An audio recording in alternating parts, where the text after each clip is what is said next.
Asalaamaaleykum wa rahmatullah. Démb le jeudi 27 septembre 2024, 5 mois 25 jours après l'installation du président Bassirou Diomaye Diakhar Faye, le premier ministre Ousmane Sonko def na état des lieux de la gouvernance ànd ceeg ay ministres am lu mel ni ministre de l'économie ak ministre de la justice publier les états financiers wu Sénégal. mbir bi dafa am ñaari pàcc dafa am jël lu ëpp nëbb ko askan wi muy lu garaaw a garaaw te ministre de la justice na ci wax léegi jël lu ëpp ñu ne la loo jël rek war nga koo bind loo génne rek war nga koo bind nga jël téeméer bind ni juróom fukk laa jël loolu war nga askan wi war nga ñi nga xam ne wóolu nañu Sénégal ba jël seen alal di ko dugal ci réew mi donte dañ ñuy lebal nag waaye ki ngay lebal day fekk nga yaakaar ni mën naa fay waaye loolu benn pàcc bi rek la beneen pàcc bi gën a garaaw mooy gannaaw bi ñu defee loolu ba xaalis bi dugg milliards yi dugg mooy pexe yi ñuy def ñoom pour li bëri ci milliards yooyu au lieu ñu yóbbu ko fi ñu waxoon ni fa la war a jëm ñu fexe ba détourné ko dugal seen poche. comme ni ko loi numéro 2012 du 27 décembre 2012 waxee buy établir le code de transparence dans la gestion des finances publiques loi bi daa imposer état du Sénégal que à chaque changement de régime mu auditer càmbar publier dans les 3 mois suivant le début de chaque mandat présidentiel un rapport complet sur la gestion des finances publiques mais aussi avant tout point de presse démb bi dafa nekk benn exercice de transparence et langage de vérité bi nga xam ni Ousmane Sonko premier ministre digge woon na ko avant muy accéder au pouvoir le tandem Bassirou Diomaye Diakhar Faye. Alors les constats. Le rapport sur la situation des finances publiques a révélé que la dette publique du Sénégal et les déficits budgétaires ont été plus élevés que publiés par les autorités sortantes et communiqués à nos partenaires durant la période 2019-2023. Le déficit budgétaire a été annoncé à une moyenne de 5,5% du PIB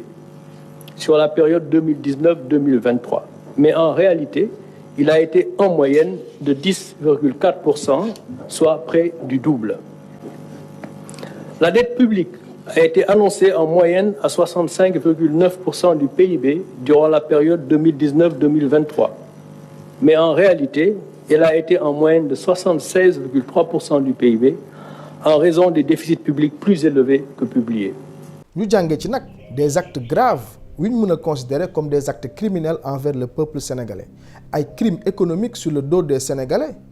dem ba weesu sax lu ñu doon soupçonner depuis longtemps que le Sénégal a été plongé dans un gouffre financier par ceux-là même qui étaient censés veiller sur son avenir maanaam le régime de Macky Sall ay luubal détournement massif des manipulations de comptes publics et un endettement incontrôlé ñoo plongé Sénégal ci benn faillite ci premier point bi nag dañuy xool li nga xam ni mooy dettu Sénégal bi nga xam ni dañ ko doon falsifier di ko manipuler sous la présidence de Macky Sall dette publique bu Sénégal dafa exploser et pourtant en 2012 ci njëlbeenu mandat Macky Sall bor bi Sénégal ameloon bailleurs yi dette publique bu Sénégal dafa exploser et pourtant en 2012 bi muy soog a jël réew mi Macky Sall fekkoon na fi benn bor bu toll ci 3000 milliards soit 44% du PIB cependant après 12 ans de mauvaise gestion ak i luubal sàcc ak i dépenses mal contrôlées bor bi yëg na ba ci 83,7% du PIB en 2024 dépassant largement le seuil de soutenabilité de la dette fixé par l'Union économique monétaire ouest-africaine UEMOA bu toll ci 70% du PIB soit une somme colossale de 15 664 milliards de francs CFA 83% du PIB chiffres yi le régime Macky Sall doon nëbb maquiller ko encore une fois pour lëndëmal sénégalais yi pour mu gën a leer ci beneen anam imaginons diggante nguuru Macky Sall bi muy jël réew mi en 2012 ak 2024 ma joxe benn exemple imaginons Sénégal nekk benn entreprise buy gagner par jour par exemple 1000 francs CFA am bor bi nga xam ne chaque jour war na fay 440 francs CFA par jour ça veut dire que entreprise bi nga xam ne mooy Sénégal bu amee 1000 francs génnee ci 440 francs par jour li koy dese mooy 560 francs moo koy mën a permettre pour mu def ay dépenses am investir pour entreprise bi di gën a mag lii mooy Macky Sall bu muy soog a toog ci bopp réew mi. entreprise bi nga xam ni mooy Sénégal bi doon gagné 1000 francs CFA dafa leb ba nga xam ni léegi ci 1000 francs CFA yi dafay obligé di fay 834 francs pour rembourser ay borom chaque jour mu dese ko 170 francs pour gérer entreprise bi doxal fay employé yi ak 170 francs entreprise bi maanaam Sénégal war cee fay nag ay employé am fay ci courant fay ci internet investir pour entreprise bi gën a mag loolu mënta nekk ndax ak 170 francs daanaka ci 1000 francs yi nga xam ne Sénégal moom la doon gagné 170 francs dong moo ko ci dese 830 francs yëpp ay bor la ko fay. kon donc ça veut dire que Sénégal dafay obligé tout le temps di leb encore et encore mu nekk nag benn cycle infernal d'endettement. situation bi nag comme ni ma ko waxee réew bu demee ba nga xam ni li muy leb moo ëpp lu muy dundee comme le cas du Sénégal investissement yi nga xam ne da ko waroon def dans les secteurs clés comme l'éducation la santé ou les infrastructures da koy mujjee mobiliser pour fay ay borom ndax bailleurs yi ku leen amal da nga leen fay Macky Sall lii la doon dundee ci nguuram ba pare nag boole ci di ko maquiller di ko camoufler di manipuler chiffres yi pour sénégalais yi bañ ko xam gestion financière bu catastrophique bi évidemment day empêcher Sénégal développer mais tamit dafay conduire Sénégal di leb di endetté wu mu nekk nag benn engrenage. bu ñu ñëwee ci chiffres yi nag incohérence yi nag bëri na ci régime président Macky Sall par exemple documents yi ngeen di gis ni maa ngi ko jëlee ci site ministère des finances bu ñu comparer les rapports des 3e et 4e trimestres 2023 bulletin statistique de la dette publique bi nga xam ne ministère des finances et du budget sous Moustapha Ba moo ko publié ñi ciy constaté nag des faits graves sunu bor bi nga xam ni maanaam la dette totale dafa jógee ci 15 184,7 milliards de francs CFA au trimestre 3 2023 maanaam juillet août septembre 2023 à 15 153,6 milliards de francs CFA au trimestre 4 maanaam octobre novembre décembre maanaam dafa wàññeeku mais wàññeeku boo xam ne daf ma jaaxal parce que sur la même période état du Sénégal mu ngi doon continuer di leb ay bor kon au lieu que mu wàññeeku dafa waroon yokk mais ñu xool au 3e trimestre 2023 juillet août septembre 2023 l'état du Sénégal leb na lu toll ci 2024,87 milliards de francs CFA. puis nag au 4e trimestre octobre novembre décembre 2023 même bor bi yokku ba 2827,73 milliards de francs CFA donc comment est-il possible que la dette totale puisse diminuer de 30 milliards de francs CFA alors que plus de 802,86 milliards de nouveaux emprunts ont été ajoutés. su ñu jëlee 2024,87 milliards au trimestre 3 juillet août septembre 2023 moins 2827,87 milliards au trimestre 4 octobre novembre décembre. ci document officiel yi nga xam ne ministre baa ko publié en seulement 3 mois sunu bor maanaam la dette semble diminuer de près de 30 milliards de francs CFA alors que les emprunts extérieurs li ñuy leb ci biir ak ci bitim réew yokku na de 804,23 milliards de francs CFA donc am na incohérence ay réduction inexpliquée yuy dëggal nag le premier ministre wax ci régime Macky Sall lu jëm ci mbirum falsification. moo tax ñi nga xam ne nag ñooy ndey mbill gi ndax temps yële génnee nañu livre blanc defe naa ñun suñu génnee livre noir très noir lay doon waaye ñi nga xam ne ñooy ndeyu mbill gi ñoom nañu génn tontu bu dee li ñu wax amut ndax lii def nañ ko ba mu pare ñu partagé ko ak suñuy partenaire Fonds monétaire international jot na ci Banque mondiale jot na ci la ñu war a def nañ ko te lu nit mën a vérifier la ci anecdote bi élection bi passé boobu ñu ngi fii hôtel Azalaï président ne ma il faut ñu wax ak ministre des finances doo ko woo ma laajte numéro mu woo ko ne ko dañ la soxla mu fekk ñu Azalaï ñu ñëw daje foofu boobu amoon nañ suñuy njort ba pare waaye bi mu ñëwee xam ni caaf xëm na ba noppi ci biir waxtaan bi la ñu ne way dette bi demeewul noonu dañ koo xaw wàññi déficit bi dañ koo jaxase waaye demeewul noonu ñu ne ko waaye yow loolu noo ko mënee bind ci budget bi ba noppi ñëw fii taxaw naa ñu dem ça veut dire que su doon yéen a jàllaat boo moytul Sénégalais yi duñu gaaw a xam ni nii la demee te balaa ñu koy yéeg rek mooy c'est trop tard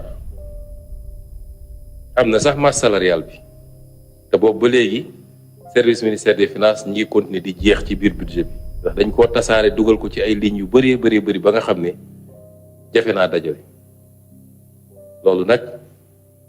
lu garaaw a garaaw la moo tax ñoom ñi nga xam ne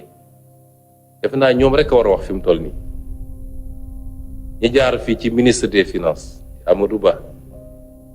di Abdoulaye Daouda Diallo di Moustapha Ba ak ki leen doon sant muy président Macky Sall ñoom rek ñoo mën a taxaw layoo immaa ñu nangu ni nii la demee wax nag li tax ñu def ko immaa ñu ne demeewut nii nañu génnee les preuves ndax écriture yaa ngi fii. man nag personnellement lépp li nga xam ni moo ngi tudd falsification ak Macky Sall dara duma ci bett ndax ni mu amee woon assemblée nationale ak règlement intérieur bi lu ko gën a garaaw nag moo am ci compte public yi situation bi nag dafa alarmante. Pourquoi nous, Africains, on nous dit non, vous ne devez pas dépasser 70% pour la convergence monétaire, etc. Parce qu'ils disent qu'il n'y a pas de transparence dans la gestion. Et ça, c'est faux, c'est archi faux, et je m'inscris en faux contre de telles déclarations. Donc, à le prouver. Comment ça, il n'y a pas de transparence? Il y a de la corruption. Mais quelle corruption? De quelle corruption vous parlez? C'est un concept galvaudé. La corruption, c'est quoi? On me dit, sur telle chose, il y a une corruption. Ou sur telle opération, la corruption. D'abord, le concept, nous ne l'avons pas créé. Corruption, abus de biens sociaux, ce n'est pas africain, ce n'est pas sénégalais. Nous l'avons emprunté. Mais c'est bien géré, Président. Il n'y a pas de favoritisme. Non, du favoritisme dans quel sens? Si c'est dans le cadre des appels d'offres qui sont faits, il n'y en a pas. Puisque les appels d'offres sont quand même régis au Sénégal par ce qu'on appelle le Code des marchés publics,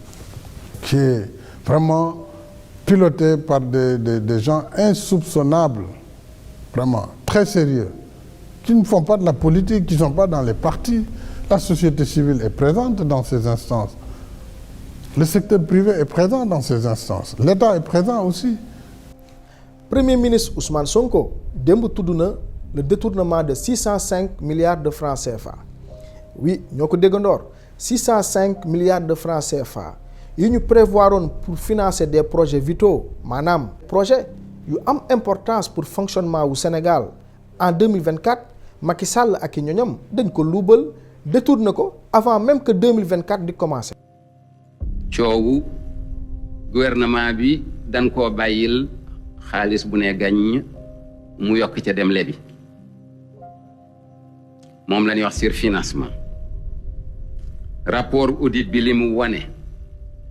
mooy ne surfinancement boobu mooy lan mooy ne daaw gouvernement bi dafa ne woon Fonds monétaire international réew bu nekkee ci ay élection dana jafe nga dem lebi loo mën a dundale saw réew kon nag da ngeen ñuy may ñu leb lu ëpp liñ soxla 2023 FMI ne leen naam ay ca mi ngi toll ci juróom-benn téeméeri milliards ak juróom yoo xam ne Sénégal leb na ko ne da koy rënk ba déwén bu déwénee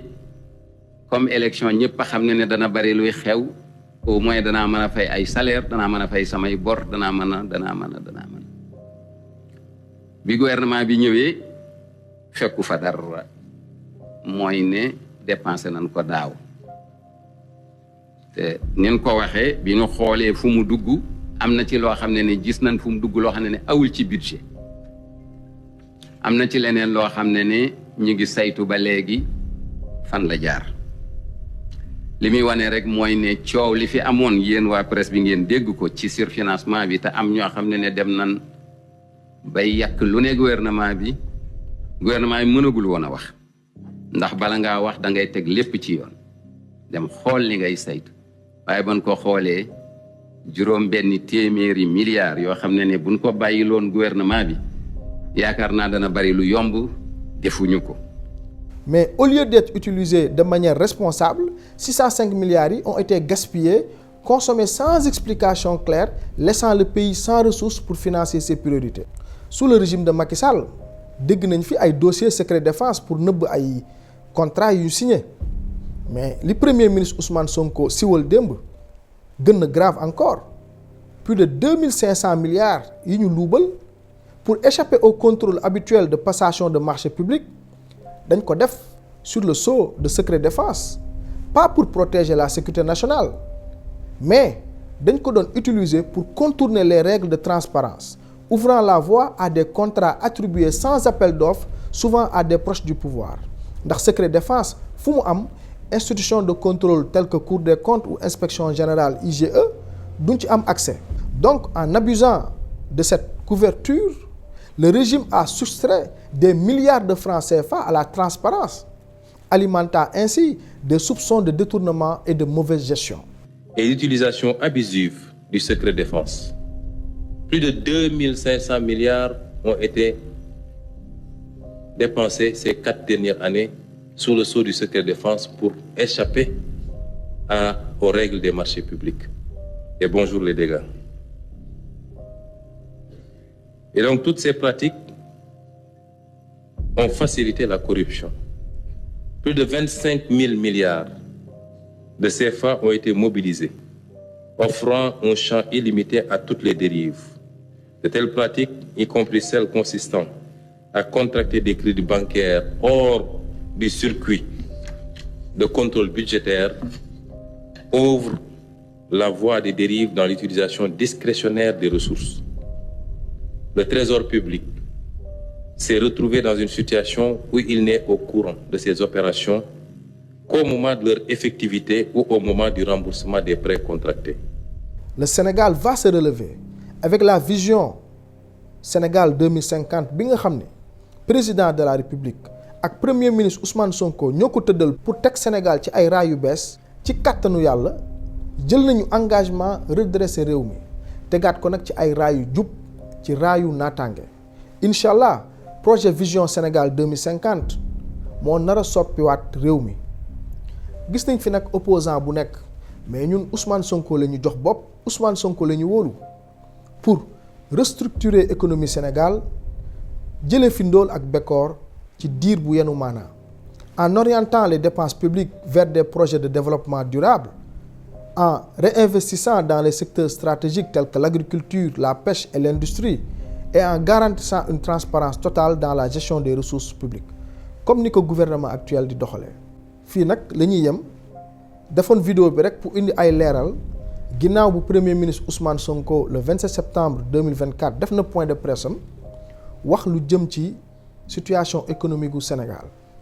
di leen nuyu di leen sant di leen wax ni nag ñoo ngi jëm nag ci élection législative yi 2024 très bientôt le 17 novembre man nag duma candidat pour être député waaye nag incha allahu rabbi dinaa soutenir le président Ousmane Sonko ngir ñu falaat ko incha allahu rabbi assemblée nationale pour mu am benn majorité pour mën a nag doxal projet bi daaneel système bi xeex lii nga xam ni gouvernement Macky Sall nii lañ fi nekkee woon waaye tamit